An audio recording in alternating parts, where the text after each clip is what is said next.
That'd be a good conversation. Now you're blurry. Me? Oh. He didn't give me the signal that I was ready to get. You give me the thumbs up? Okay. All right. Hey, everybody. Welcome back to these idiots at Bar Run Forge who are just absolute goofballs. And hopefully we'll get this figured out. This is a really interesting thing. Like, we have done literally hundreds of live streams. Have we? I think we have. Probably so. I mean, sure. I'd say we've done hundreds. And it somehow, just when we click on, there's something. There's usually something. Yep. Hey, everybody. Welcome back to Bar Run Forge. It is indeed Thursday, 6:33 p.m. Eastern Standard Time. And you are here with Troy and Eli. There's Eli. Well, there's Eli. Yeah. Down there. I look way too comfortable. Well, let's just say hi to everybody, and then we'll figure out what we're doing tonight. Daniel Baca says, love yins.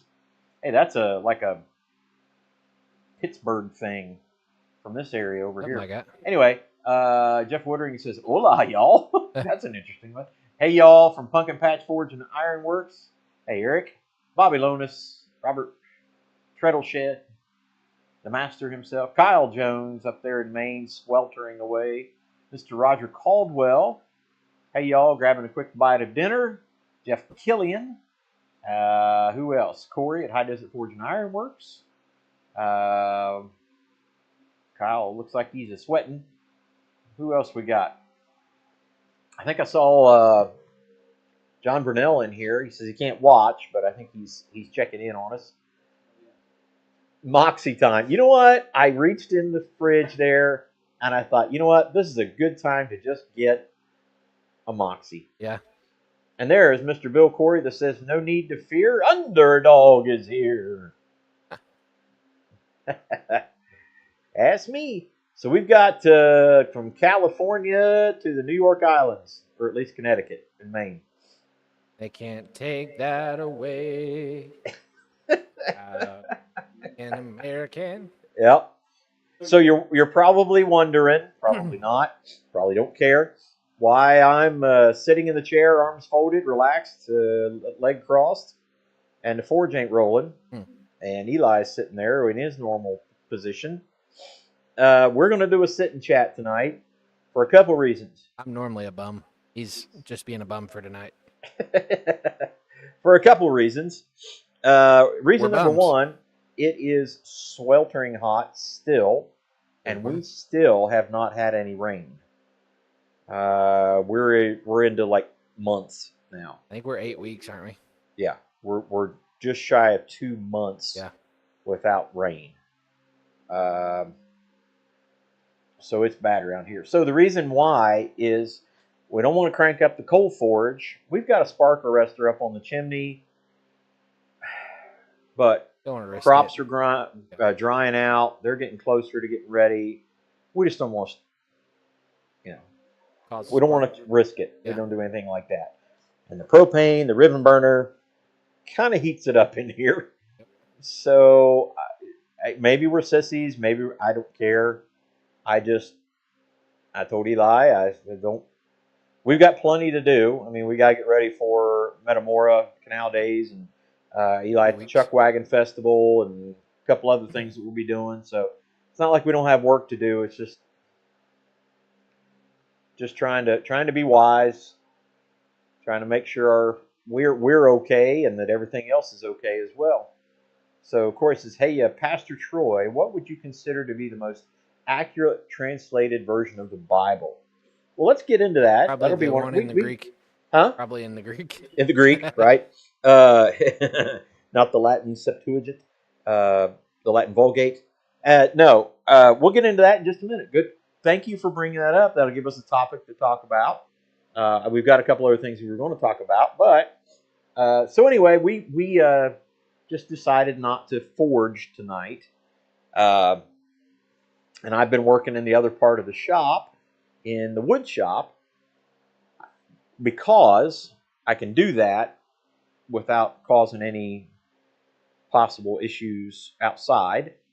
And I really need to get to the point where we can do the west wall in the shop, because if winter gets here, which, we're getting close to fall, which means winter is on its way. So this needs to be done before winter gets here, or we can't really work in that part of the shop. So we're getting really close. Things are really coming together.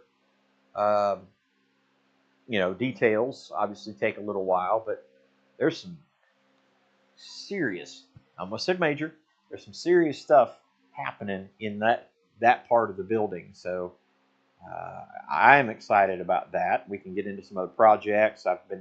We've had a customer bring us a restoration, a resto mod project that we did on the bed, and liked it to the point where they brought us 4 more projects.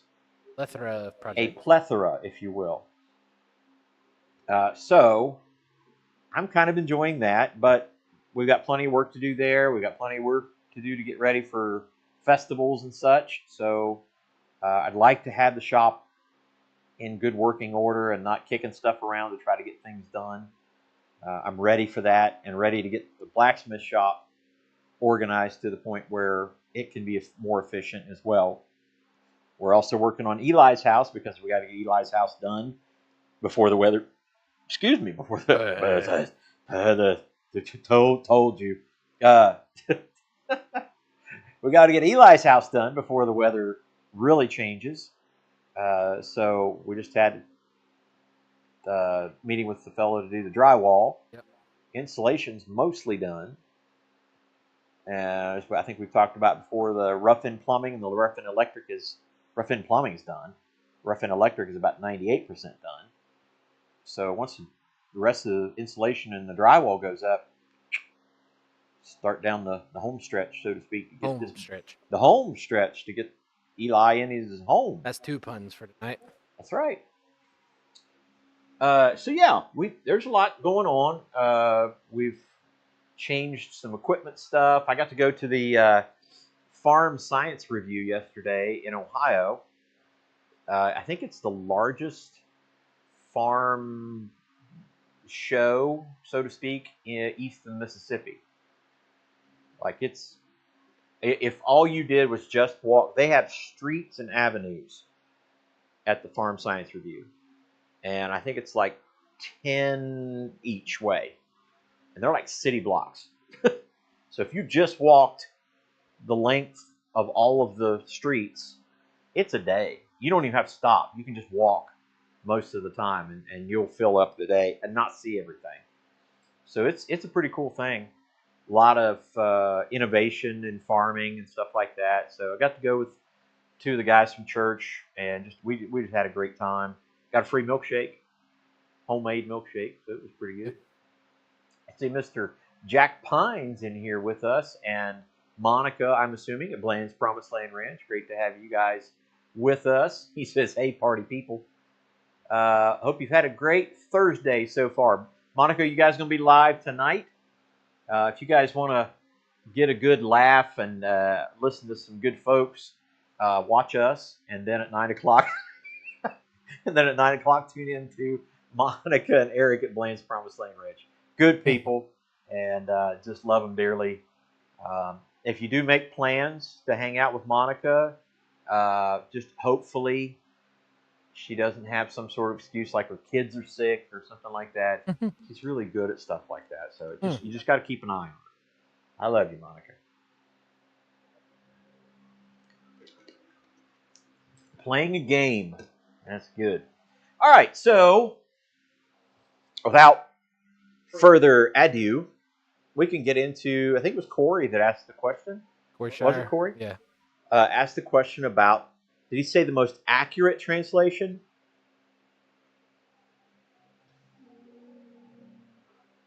Yeah. Okay. Here's the deal. Accuracy in the English language, as far as the accuracy is concerned, the most accurate English translation would be Strong's literal translation. That means it is the most accurate. It is a literal translation from, as best we understand, the Koine Greek of the manuscripts that we have. So, of the manuscripts we have, as best we understand Koine Greek, Strong's literal is the most accurate. And this is one of those great, I won't say controversial topics, because I understand there's some people, and my dad and I won't say we argued on this, but we had a full disagreement about which Bible to use, which translation of the Bible to use, and I have some Catholic friends who will say, well, in your Bible, and so they're using apocryphal text, which it's not apocryphal to them, it's just the text. So, you get into these conversations and it can easily turn into kind of a divider conversation, and I don't think it should. I don't think there's any reason for it to do that. Now, I will tell you that one of the things I want to talk about is that there is a vast difference between a translation and a paraphrase. So there are versions out there that are paraphrases. So they will take, as best they know, a translation, and they will turn it into language that seems to be more readable and reader friendly. And those are paraphrases. So essentially, there's some editorial, commentary in that they will say, okay, I think this is what they're saying, so I'll say it this way. And so that's, and I'm not saying don't look at those.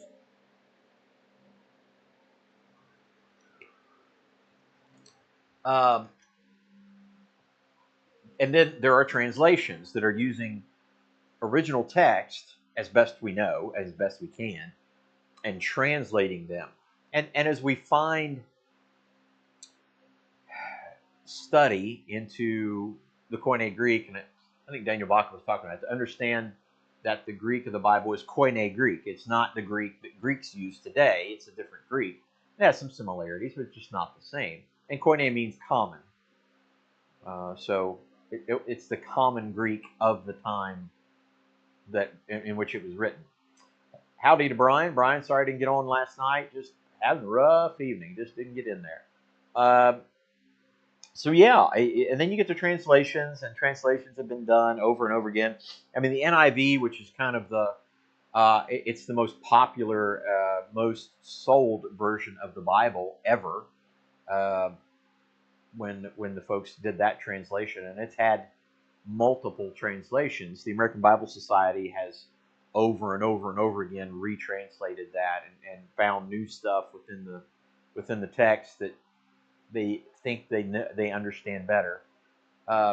So yeah, I think just be careful when you start saying, well, this version is it, because we have to wrap our heads around the idea that, for example, the Old Testament is spoken in Hebrew and written in Hebrew, but Aramaic is introduced during that time, and it's language over a few thousand years of writing. And obviously words change over time, right? I mean, we all can think about words in our own time that have changed. So, just be careful of that, because understanding the Old Testament was written in Hebrew, spoken in Hebrew, and words changed over time. And then you get into the New Testament, and then by this time, the most common language across the world was the Koine Greek, but most of the people who were Jewish spoke Aramaic. And so, spoken in Aramaic, written in Koine Greek by mostly Jewish Aramaic speaking people. but who also understood Koine Greek. And so then Jerome translates it into Latin, into the Latin Vulgate, and that's kind of the commonly used version of that by the church, umbrella, universal, for a very long time. And then, of course, you get into King James and then the Gutenberg Bible and, all of the other things that happened during the Reformation.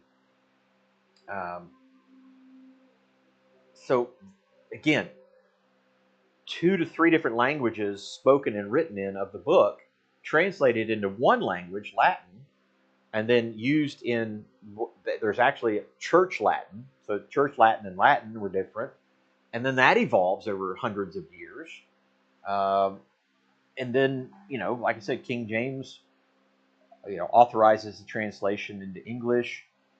He kind of editorializes it a little bit and does his overseeing of the process. And so then that becomes the standard for a very long time. And then the discovery of the Qumran scrolls in the Dead Sea area changes everything, because then we have what appears to be, as best we can tell, an original copies of original texts, again, scribed in Greek. And so we take those scrolls and take them at their word, and there you go. So when somebody slams their fist down and says, this is it and this is the only one and all that kind of fun stuff, just be cautious of that, and be cautious saying that. Now, there are some that are just bad. There's some that are just flat out bad translations and bad paraphrases. So Eli, every once in a while, will introduce me to, he's got on his phone the Gen Z. Oh, yeah, the Gen Z translation. Yeah, the Gen Z translation.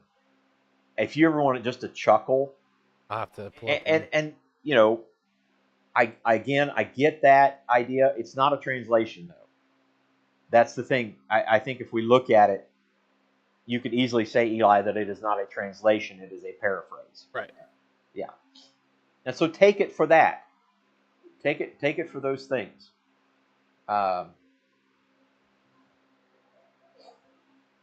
So the most controversial ones are these paraphrases, not the translations. The translations are fairly accurate across the board. 3 ads already. That's ridiculous, no doubt.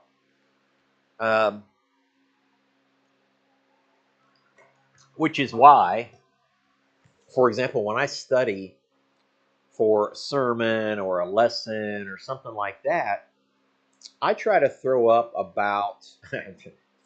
I try to have available about 5 different versions in front of me. I didn't say translations, versions in front of me.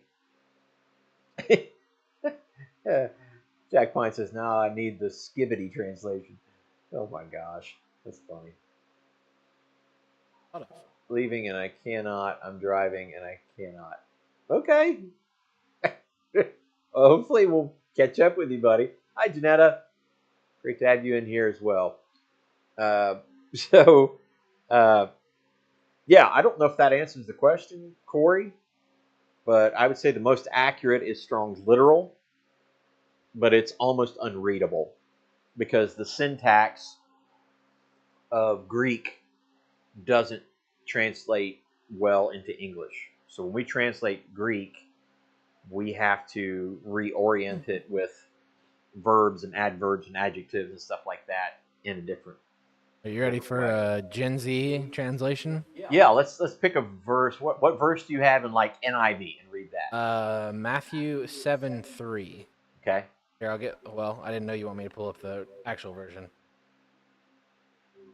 1 second here. Do you know Matthew 7:3 right offhand?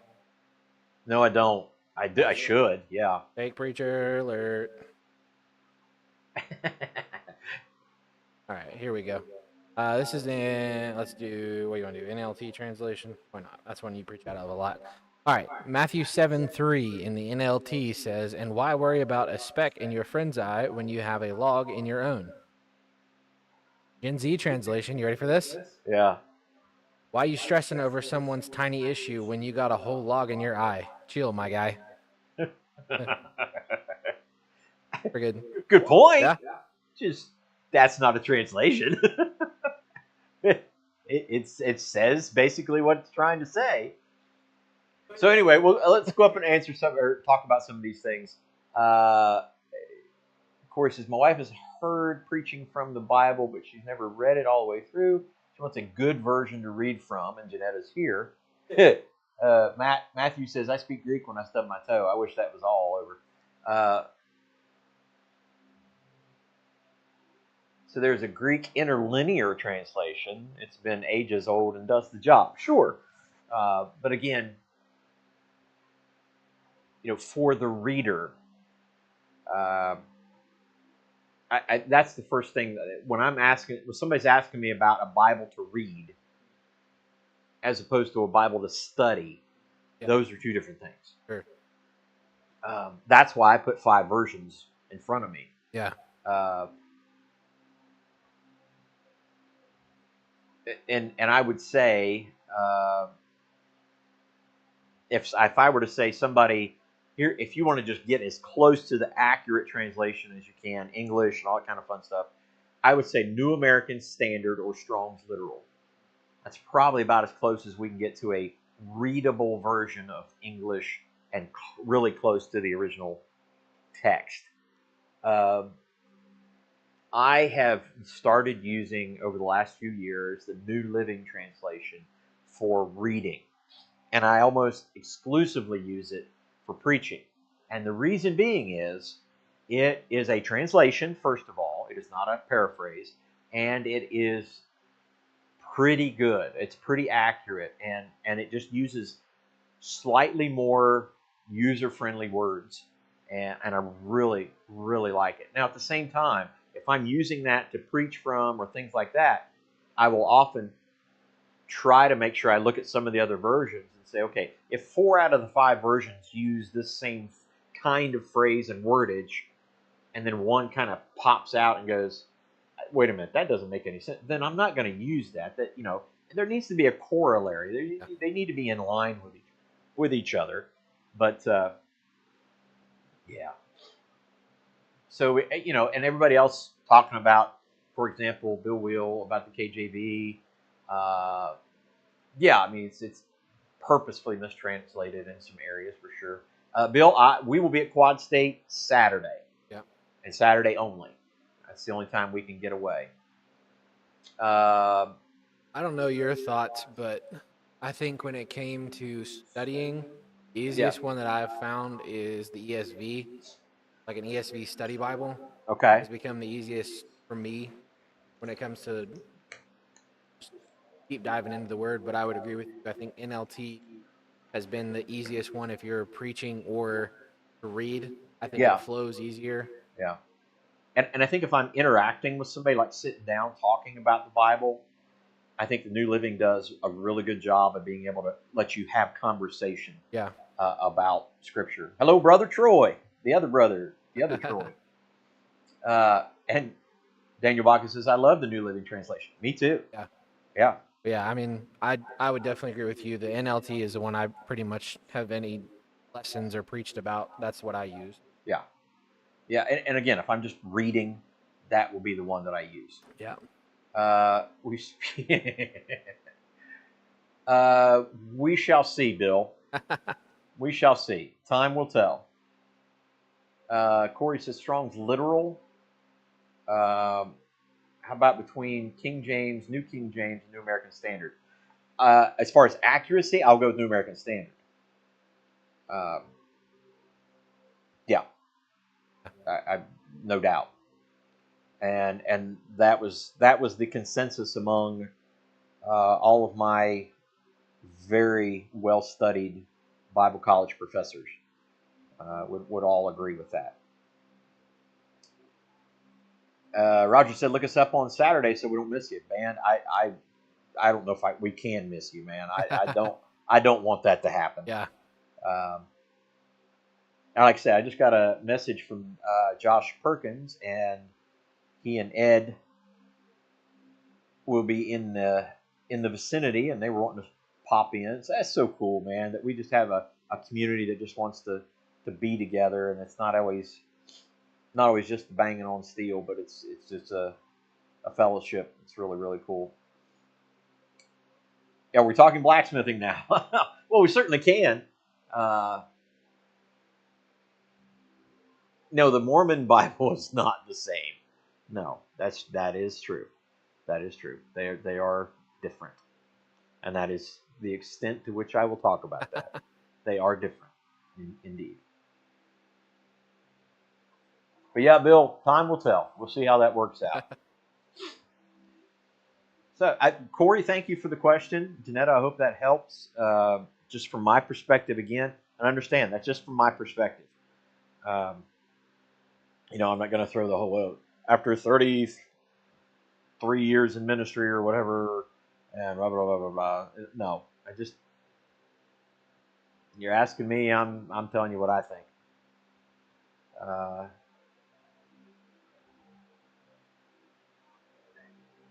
Okay, Jack. Very interesting research. Gotcha. So anyway, yeah, I've got Quad State coming up next weekend. Eli and I have already got our tickets for Saturday, and looking forward to it, man. That'd be a tough thing to miss. And wear a pair of sunglasses, Jeff. They'll never know. Yeah. No, you're not irritating anybody, Janetta. So who all is going? Did Bobby disappear? I meant to ask them if they're going to be going or if he's going to be there. Yeah. Well, if you can't make it to Quad State, go ahead and put on your calendars. Either way, go ahead and put on your calendars. April 25th, 25, 425-25. Is that right? That is right. 425 through 427, 2025. There you go. Here at Bar Run Forge for the gathering. That's already set in stone. It's already rolling. Go ahead and put it on your calendars. Don't make any other plans. You got to be here. And praise the Lord, we've got a group of people, like the ladies, they're already planning their events. They're going to do that. Bobby can't go to Quad State this year. Daggone it. I'm just going to have to find a way to get to Connecticut. That's just all there is to it. Oh, I know you won't miss April. I know Bobby won't miss April. We'd have to find a way to get you here for that, buddy. Roger said it's already on the calendar. Good deal. Yeah, it's just, man, what a cool thing to be able to connect with all you guys. Some we've never met before, but we kind of know each other. It's such an amazing thing. We went to a couple YouTube type gatherings and get-togethers and stuff like that, and the only struggle I've had is that I'll have people come up to me and say, "Hey," and shake my hand and like throw a hug on me, and I have to just say, "Hey, you." Yeah. It's tough, man. Monica, it is not a hoping. It is, you guys need to be here, man. Just make it a thing. And if you need to leave here and go on to Maryland or wherever to make it a deal, do that. But just put it on the calendar and get here. That's all there is to it. And you can be here too. You can be here too. All right. Why are people so scared to talk about religion or politics? I was really enjoying it. Oh, we're not scared.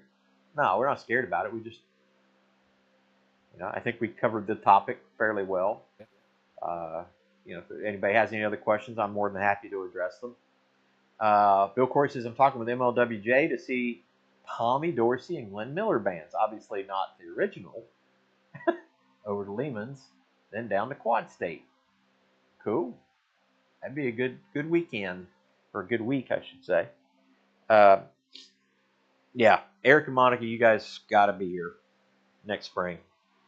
Just no question about it. So Eli, what you got going on, man? Nothing. Boring. Funny stuff. I was looking down here at the two Doyle anvils, and I'm like, crap. There's a bunch of anvils laying around in the shop. You actually have a lot of anvils.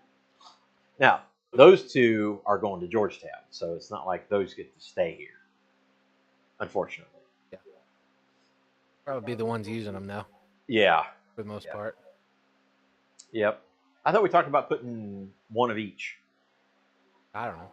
But anyway, we'll get that figured out. That's just a cool setup, man, because we're getting ready to make it to where we don't have to drag anvils and all that kind of stuff there. We're trying to tool up that shop where we can actually just go there and work and not drag a bunch of stuff. I feel like we're wearing ourselves out just to get there. Yeah. Need to make sure Eric takes off for sure. Well, definitely. Nah,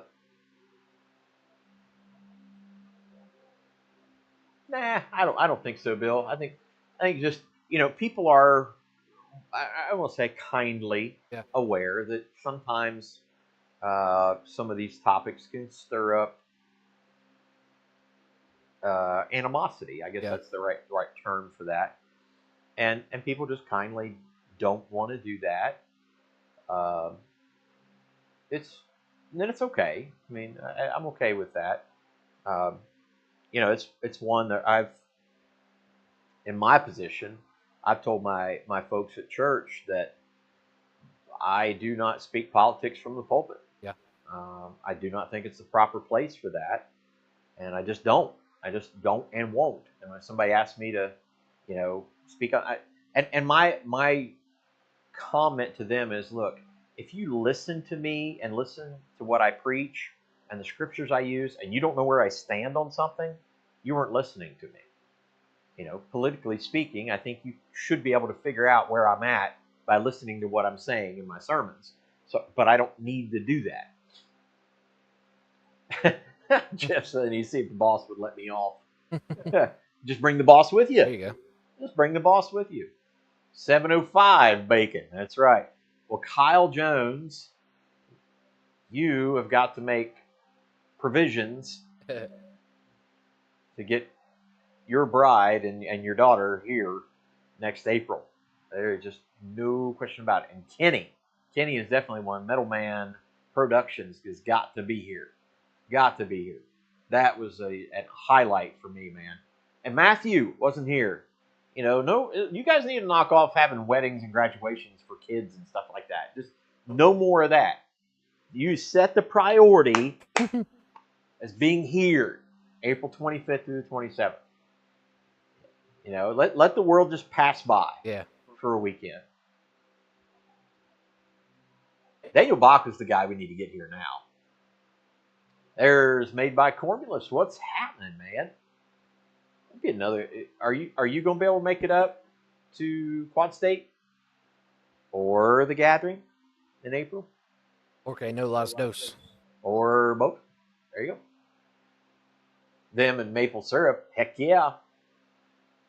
Precious cargo. That's right. So Kenny says he's looking forward to it. Does that mean you're coming in April?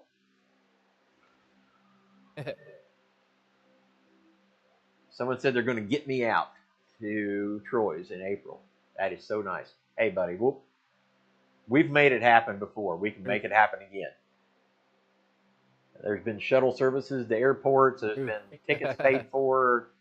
We'll get you here. It's worth it. Matthew, you better have it on the calendar, buddy.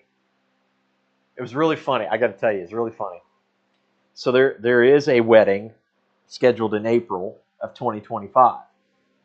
And somebody scheduled it on April the 26th.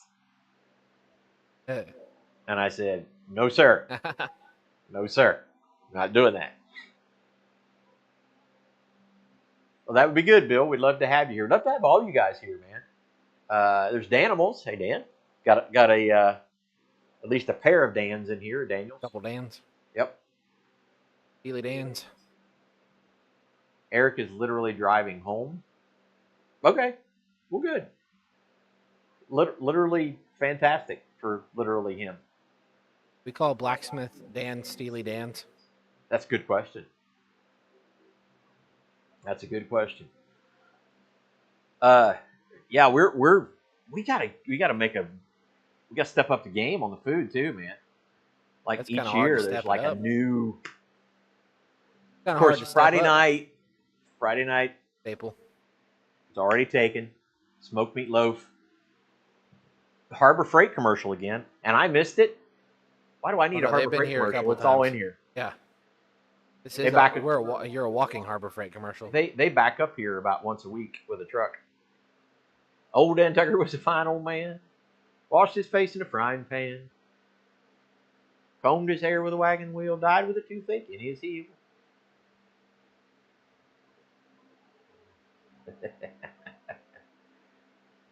There it is. All right, so we talked about Bible translations. We've talked about Quad State and The Gathering. His was an Apple commercial. What else? Talked about Eli's house. Trying to get that done. We talked about the shop. Trying to get that done. We haven't talked about just no peanut butter cookies. That's right. That's right. Went down a rabbit hole on Forged in Fire today, and man, it's just silly. Yeah. Yeah. Yeah, we've made some serious changes on the machinery here on the farm and our way of doing things. So I'm excited about that. Still Deutz. And it's all Deutz. Not all. Almost all. No, not almost all. Mostly. Mostly still Deutz. We have not talked about you and how wonderful you are. That is true. That we have not. Next topic. Yeah. What about the tornado? We haven't had one here for a while. Yeah. I don't think we've had one since I recorded one here. We've had some close by. It's kind of crazy because it's kind of a common thing in the spring here that just gonna have tornadoes. Just a matter of where they're going to be specifically. I mean, we've had some of them within 4 or 5 miles of here. Of course, we haven't had any rain in 2 months, so not really any tornadoes happening.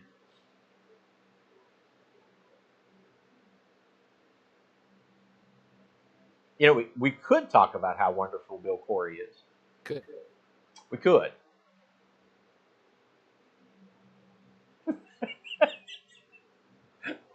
Oh my goodness.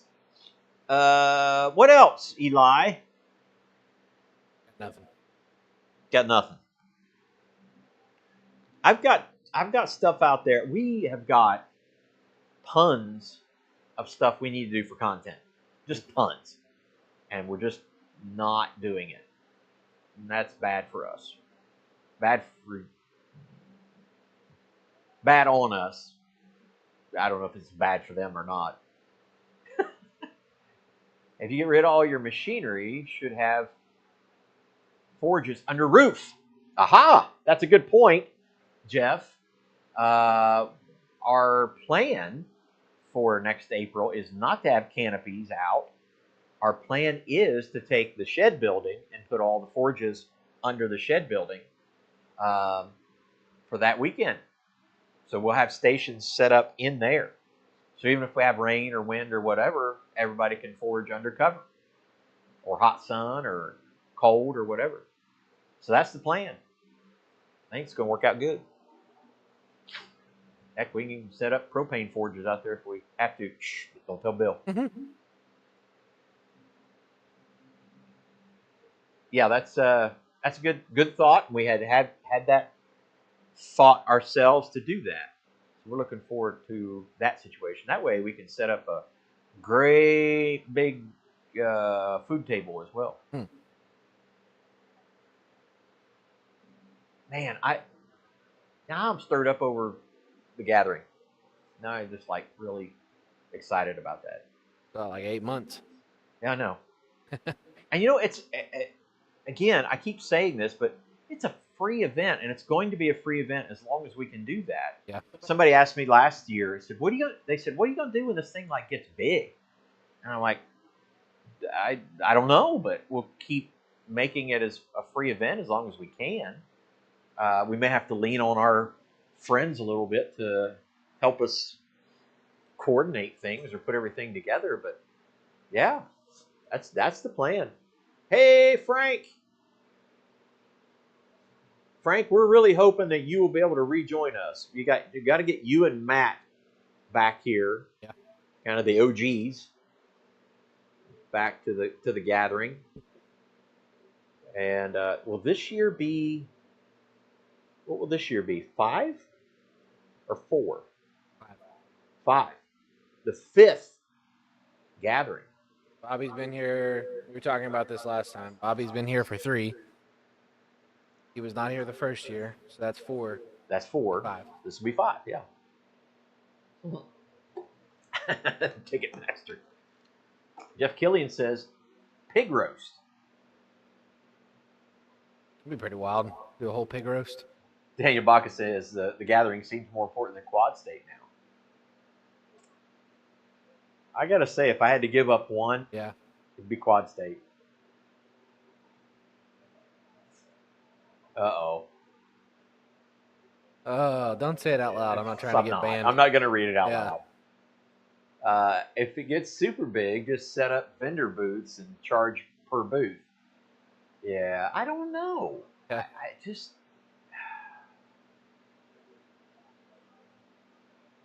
You know, I talked to Eli about this, and I don't want money to be the hindrance for somebody being here. And look, I get it. Like, if you go to Quad State, it's like $70. Yep. And they've got expenses. They've got stuff they have to cover, and it's a big deal. And they have to pay for the demonstrators and things like that.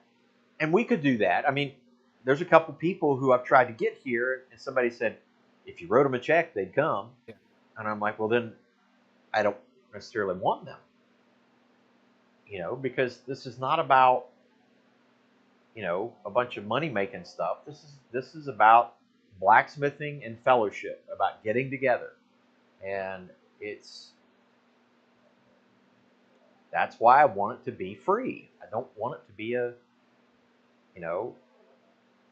I don't want there to be a flea market or anything like that. I didn't want there to be, food booths and vendors and stuff like that. I just want it to. That's going to be. I hate to say, if things start to get bigger, that's going to be the challenge. Is to keep it the fellowship. I want to say the close knit environment around that.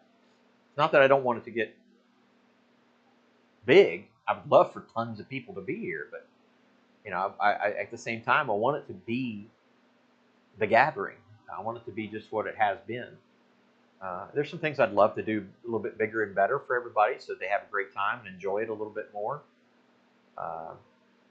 But I this year will probably be the biggest improvement. We've kind of dialed in a few other things, like with the tents and the stuff like that. That just we've not had success with canopies, right? So we're going to try to eliminate that. We've got a little bit better on getting the food prepared and getting that all set up, and the hope is that we'll have the kitchenette bathroom done so that there's water and dishes and all that stuff here, and then of course the difference between this year and next year in the shop will be immense.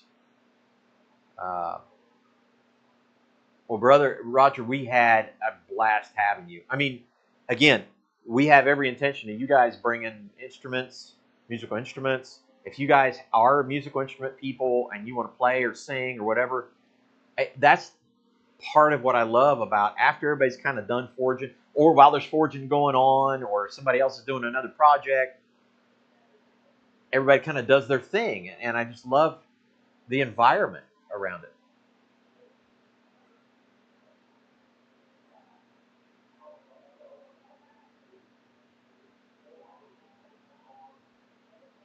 Where is that playing?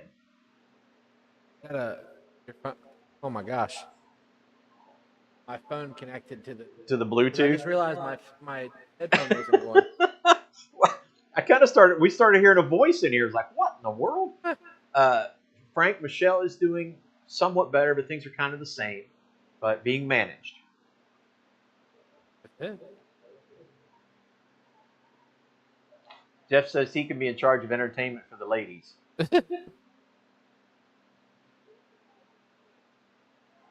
I mean, dispersing them. There you go. There you go. No, I think they've got a plan. So that's, which I think is amazing. Yeah. And I'm so thankful for them because everybody just kind of jumped in and, you know, did their thing and helped out. And I just, again, it was just exactly what I wanted it to be. And I just want it to continue like that. So there you go. That's the gathering. Boom. And I think we're gonna probably not do an organized project this year. Yeah. Kind of a mandatory, not a mandatory, but you know, here's a bunch of material and you can do this project. I'd still like to have someone demonstrate something. Yeah. A specific thing or two.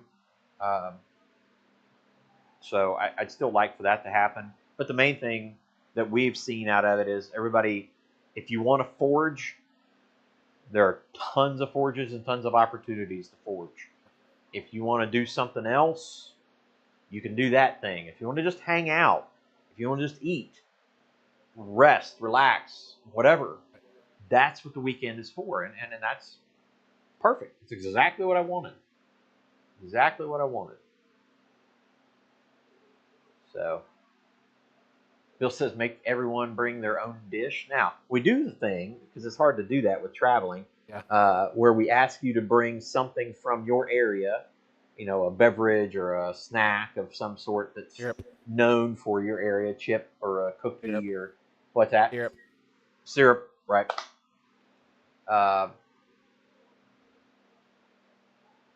Getting up early and watching the sunrise from the farm was amazing. I'm telling you, man, when we built that house, I went and found a window specifically for the reason of watching sunrises here on the farm. And when Eli started putting his house together, there was one window with a specific purpose in his house. We're blessed. We're blessed with just an amazing place to be and live. And yeah. But, you know, we do need to be in prayer for, like, farmers and stuff like that in this area. They sent out an email to us, or there's been some messages go out from our local fire departments. They've said if you have a disc or a plow and a tractor, they ask people to go ahead and have them hooked up for field fires. So if they can just call you or let somebody know there's a field fire, you can run and help plow it under. And that's just a scary thing, man. And combine and tractor fires are. Seen 2 of them already around our area. Just fields catching fire, and it's way too common. Yeah. Up on I-71, fire caught there, jumped the interstate and went across the interstate, caught another field on fire. So yeah, you can do what Bobby does and just have it shipped ahead of you. Yeah, there you go. Crazy part is we don't have a plow or anything anymore. We don't have a disc. We don't have a plow.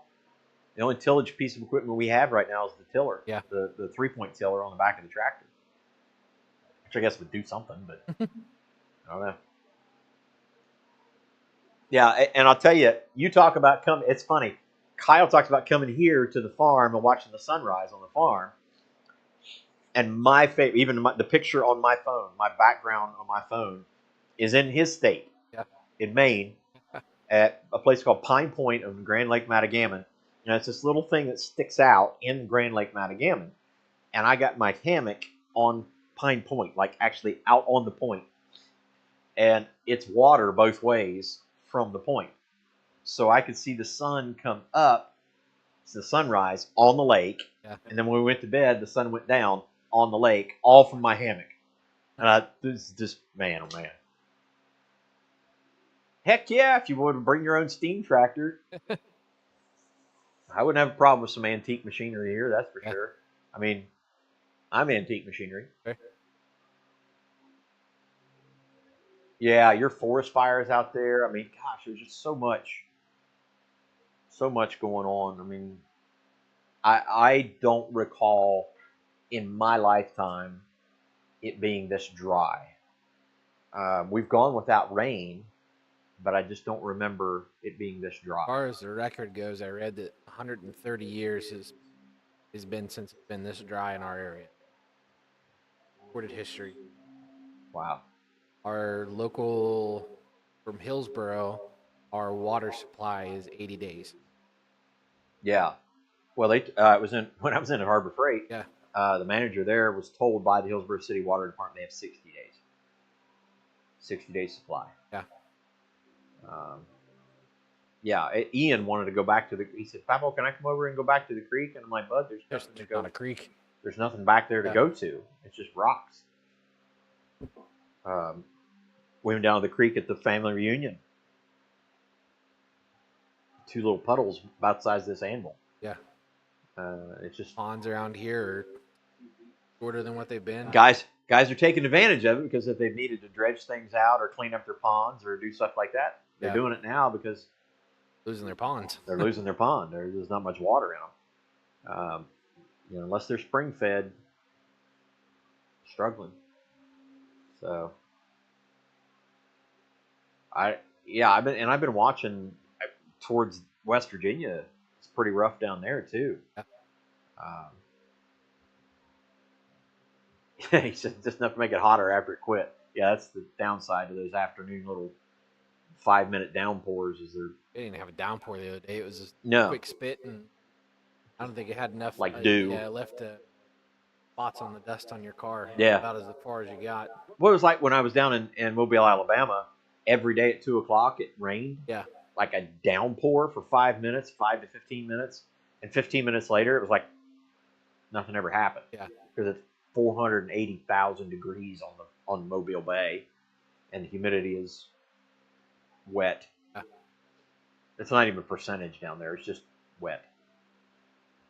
People, and I understand why you would want to not why you just want to sit on your porch or because you're trying to trick the air into thinking you're not moving. Yeah. So that it doesn't touch you. Yeah. Because if the air touches you, you sweat.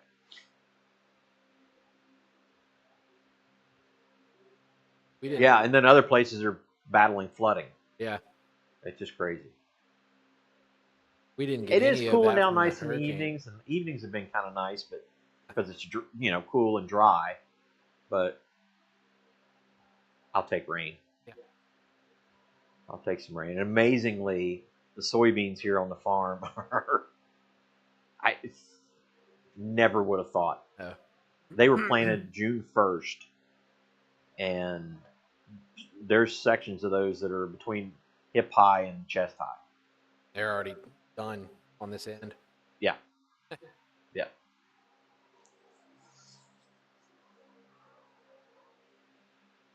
Kyle says he's going north in 2 weeks. I'm going to Fort Kent to go bird hunting. I'm not sure where Fort Kent is. And what kind of bird?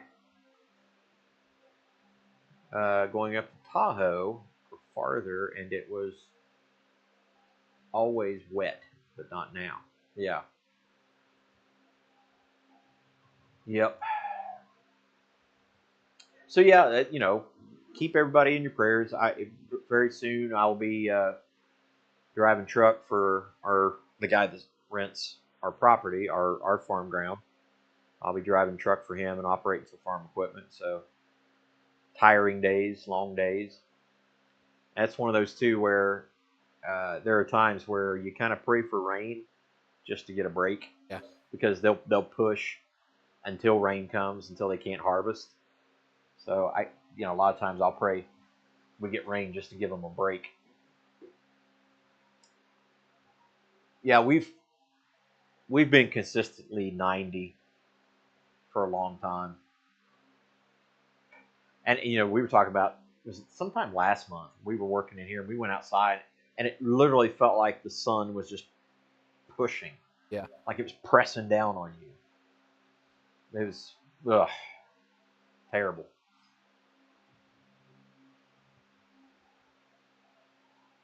So yeah, you want quail? No. Quail's good eating, not bad. How many of you have ever been dove hunting? If you're hunters, how many of you have been dove hunting? Or what's your favorite bird to hunt? Been bird hunting exactly one time in my life, and it was on accident, and I killed a turkey. Killed a turkey. Wasn't even planning on it. I was in boots and shorts and working in the shop, and chased the turkey down on the back part of the farm and killed it. You got to finish that mount. I do. And then you got to finish your deer mount. Yeah, I got to finish that later. too. Almost. Well, he's not all disintegrated yet. He's still got some chunks on him. That is correct. That is correct, Bill Corey. Them buggers are quick. It's one thing like rabbits, because, rabbits, you're following them in one plane. They're on the ground, they're bouncing along, and you chase. And most birds, when they go in flight, it's a trajectory. Doves will come into you, fly away, fly down, all at once. So dove hunting is a huge challenge, and they're this big. Yeah. It is a huge challenge, but I loved it. Absolutely loved dove hunting. Top of Maine, can't go any further. Wow. Partridge hunting. What would be the equivalent of partridge? Big quail? Pear tree. Yeah, partridge is kind of like a big quail. Yeah. Some of our quail get pretty decent size. Papa used to dove hunt. Yeah, that's a good time. My favorite story about dove hunting, we were down in North Carolina, and these guys had all their Benellis and over-unders, and all these really nice shotguns. They had these specific loads they wanted to go with, and this one guy brought his daughter, and I think she was like 10 or 12 years old, something like that. And she had a break action single shot 20 gauge. And doves would come in, and we'd be standing on a ridge, which is the best place to shoot from. You stand on a ridge, doves will come into a little valley area. You shoot them as they're coming across the valley. And there was this set of birds come in, pow, pow, pow, pow, pow, pow, pow, pow, pow, pow, pow. And then all of a sudden you hear, pow. And you look over, and she was breaking down her shotgun, and there was a bird falling. And everybody just kind of looking at her like, dang it. And then there's another batch of birds that come in. Pow, pow, pow, pow, pow, pow, pow. Maybe one or two birds would fall. She's breaking her shotgun down. Another bird falling. And I think that day she shot 6 times and had 4 birds. And we hate her. No. Woods chickens. Some of them yard pimps. Oh, man.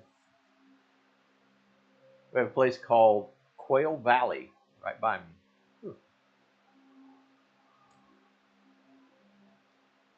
Go quail and dove hunting in a place called Antelope Valley. That's kind of odd. Where are the antelope? Why you go antelope hunting? Anyway, that's my favorite. Duck hunting's okay. The only issue I have with duck hunting most of the time is duck or dove? Huh? Duck or dove? Duck. Duck. Is like if you're doing it the way it's supposed to be done, then you're probably going to get wet and you're probably going to get cold. And that's just not enjoyable to me. It's the only reason why I often don't deer hunt, because me and wet and cold don't get along real well with arthritis and some other stuff. So I just basically don't go. or I find a way to stay warm and dry. That's it. Kyle says 6 hours to get there. Brother, it's 6 hours to get anywhere in Maine. It's amazing. And we're planning on being there in August. So I'm going to try to get that guy, to go up Mount Katahdin with me. We've already assured each other that we're not going to try to do the knife's edge. Sounds about right. We are too close to my dad and his grandpa. Without gear. If we had gear, you know, clamped in and stuff like that, different story. But no. Let's see here. Poor Cheryl says she will miss seeing Michelle and Mima again. Well, then we just need to find a way to get Cheryl to come in April. That's just all there is to it. Bill says he pretty much don't deer hunt anymore because of the idiots that do. That's true. That's true. Do I like to deer hunt from a blind? That's where Eli got his deer this year. From a blind. Which reminds me, we got to go put up that brand new stand we got at some point. Ooh. Can you hunt from your own backyard when Bambi comes to trespassing? Well, depends on where you live. Yeah, depends on where you live. I mean, that's where it's kind of a funny story. If you're a property owner here in Ohio, I don't know what everybody else's is, but there's a thing called nuisance laws or property owner hunting. So, like for farmers, we don't have to get a deer license to hunt here. We can just hunt here, and then you put a farm tag on it, and you identify it as you're a property owner, and it's yours. Now you only get the same as everybody else. You don't get unlimited deer because it's your property. She'll be in Rome during those times. Holy cow! Anyway, well, good for her. What was I talking about? Deer hunting. Deer hunting. Owner. So a buddy of mine, we in high school, they were told guys that would take off to go deer hunting during deer season were told if you don't come to school, you get zeros for the day. And so this guy was prepared for that. He got up, he was eating his breakfast, and looked out his sliding glass door, and there was a huge buck right at the edge of the woods between their house and the woods. He had his gun sitting there next to the table. So he slides the door open and takes one step close outside, lines up the shot, shoots the deer, sets the gun down where it was, finishes his breakfast, goes out and dresses this deer, checks it in, and got a tardy slip. He was 15 minutes late for school. That's living. That's living right there. Romaine. Romaine. Like the noodles? Like the lettuce? Oh, shoot.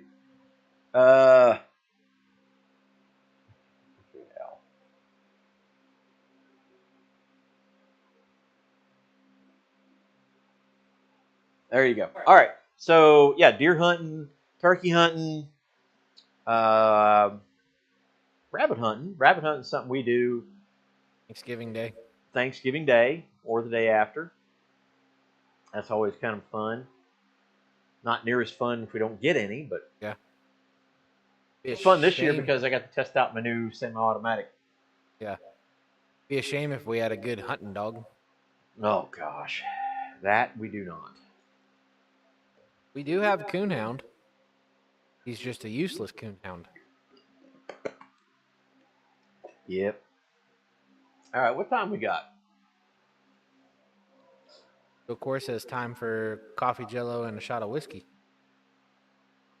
I don't know if I've ever had coffee jello, but...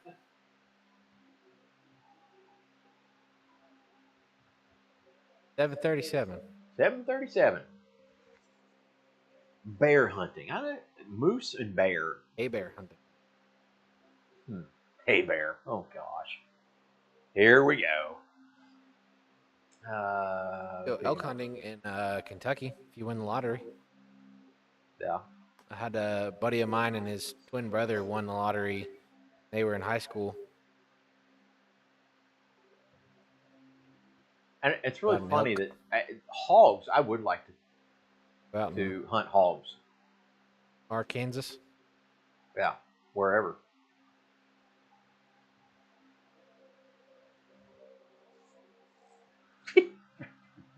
Moose, big. Moose, big. They are big. I believe we They're were well educated in moose hunting last year. huge. What's that? Was it last year or 2 years ago? Kyle Jones was talking about. It was last year. He was here last year Yeah, or this year for the gathering, yeah. giving us all the pointers on moose hunting. Yeah, we were on the AT, and we were noticing like bear scratches, bear stuff, and then all of a sudden there was this fenced-in area, and they had like those steps that go up over fences, kind of with the grate on it. Yep. We climbed over that fence, and on the other side it was like beautiful, lush flowers, completely undisturbed. Everything was just perfect, picture perfect. And we asked one of the guys who was working the trail in the conservancy, "What's the deal?" And they're like, "It's hogs. It's not bears. It's hogs." Yeah. So they just created this area where the hogs couldn't get in and tear stuff up. Huh. And it was unbelievable. I mean, they've got a serious problem. They've got traps out everywhere. They're trying to trap hogs. And, that's in North Carolina and Tennessee. Where's the best place to shoot a moose? As close to the pickup as possible. As long as he's not being surveilled, right? There you go. Oh yeah, we got the whitetail here. That's for sure. I passed 13 of them on my drive into work yesterday Yeah. or 2 days ago. It's odd though. I haven't seen the big grandpa type deer here lately. They got cleaned out last year's hunt. Freaking took all the bucks for our area. Yeah. Now I noticed divisions of wildlife. Somebody needs to crack them in the head because they're not real bright. Kentucky, if I understand correctly, introduced mountain lions. Lions? Mountain lions. Huh. To control, I don't know, deer or coyote or something. Where does that stop? I mean, at some point in time, you're going to have to introduce Kodiak bears. Right. It's just dumb. Well, I mean, now they have a hunting season on elk because they did what? They introduced elk. Yeah, but that was a long time ago. I know, but, Cool. And then here in Ohio, they introduced coyotes to control the fox population. Rabbits. And rabbits. And then they had, like 5 years later, they had open season on, they were getting rewards for coyote hides. Like, you didn't figure that one out. To control coyotes. There you go. And obviously, they're going to make it their way to West Virginia. They're going to make it over in there. Yeah. How mountain lions and bobcats coexist. Yeah. Get them up in Good question. Ohio versus. Well, I mean, going to Ashland all the time. Remember that island on I-64? There was always a couple bobcats in there. Yeah. We saw them out at Rocky Fork. Really? On a freaking deer hunt one morning. Well, there was video footage in Adams County last week of mountain lions. Yeah. So apparently the ones that they've introduced in Kentucky and West Virginia have made their way. They've made their way across state lines? What? Cross state. They don't respect the state lines. Cross state lions. Well, hey, nobody's talking about the ostrich problem or the emu problem in Highland County. We have had an emu problem in Highland County. I wonder whatever became of that emu. I don't know. We had video footage. I still have a video of it. Do you really? Yeah. We were driving down the field one day, and there's an emu just walking down the field. He was looking rough. Well, it is 7:42. Go on. We've talked about a good chunk of stuff. We could continue to talk if everyone was so desire, but we could probably go eat some dinner. Dinner's good. Jeff Jones says we have Sasquatch. We I'm have a Squatchy. Grassman, Like right? the grass man. Yep. Especially your Although, Roger. for legal reasons, we can't call him grass man Yeah, for some reason. Yeah. Still believe.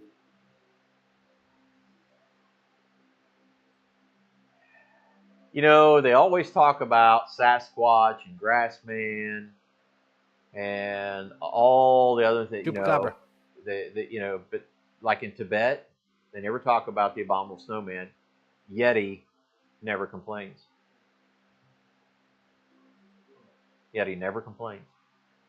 They always ask, "Where's the Sasquatch?" But they never ask, "How is Sasquatch?" That's true. With Yep. that, if you find folks. All right, guys, we're going Way to to end get the night. out of here. Thank you so much. We will see you next Thursday prior to heading off to Quad State Quad on State. Saturday. Quad State. Oh, that's Mothman in Point Mothman. Pleasant. That's right. I was trying to remember which one it was in Point Pleasant. It's Grassman up in Cambridge. Yeah. Yeah. Hockin Hill. Yeah. All right. God bless you guys. Thank you so much. If you need anything, give us a call. Oh, by the way, we do need to be in prayer. Last week, as we were getting out of here, Oh, yeah. Ben Strickland mentioned, do you remember the particulars on that? I think it was one of his son's best friends had autism, I believe, Okay. and ended up passing away. Yeah. So Ben was asking for prayer. Said he was like a son to Ben. So someone who was pretty close to them, young man who was really close to Ben and the family. So just keep that in your prayers. Again, keep all the droughts and the floods and everything that's going on, farmers and things like that in your prayers. Whaling. Obviously coming up in 47 days, pretty important thing coming up in 46 days now. So keep everything in prayer. Just keep praying. And if you guys get more questions, you need to get a hold of us. The info is on the website. Eli, what is the website? Google. We haven't even mentioned it. Google. Like Google. Oh. Yeah. Do the website first. I made this. Be sure to like the video, subscribe to the channel if you haven't already, and hit the notification bell. Check us out on Facebook, Instagram, TikTok, and Red Bull, and of course YouTube. And the website Dad referred to earlier, www.barrunforge.com. That's BARRUNFORGE.com. Folks, with that, have a wonderful night. God bless. We'll see you on the next one. Bye, guys. Love y'all. Remember, God made you special. And he loves you very much. Bye. Bye.